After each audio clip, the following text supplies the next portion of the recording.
ఈరోజు లంచ్ చూపించిన white rice, ఈ రెండు వైట్ రైస్లే. వాంగీబాత్ చేసిన, వంకాయ రైస్. వంకాయలు చాలా ఎక్కువ ఉన్నాయి అందుకే చేసిన. ఇది పన్నీర్ కుర్మా జొన్న రొట్టెలోకి.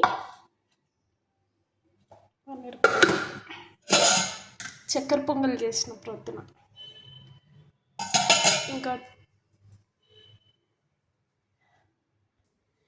ఈరోజు టిఫిన్ అయితే బియ్యపు ఉప్మా అయిపోయింది.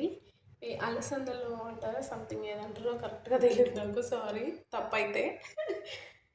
బియ్యపు పిండిలో ఈ బాయిల్ చేసి వాటర్తోనే బియ్యపు పిండిలో కలిపేసేయాలి, కారం ఉప్పు వేసుకొని.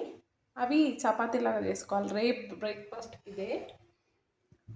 అయితే వంకాయలు చాలా ఎక్కువ ఉన్నాయని వంకాయ రైస్ చేశాను. ఎవరికైనా కావాలంటే కామెంట్ చేయండి, నేను ఎలాగో ప్రాసెస్ చెప్తాను. Okay, bye. ఇంకా డ్యూటీ అయిపోయింది, మనం ఇంటికి వెళ్ళిపోదాం. బాయ్.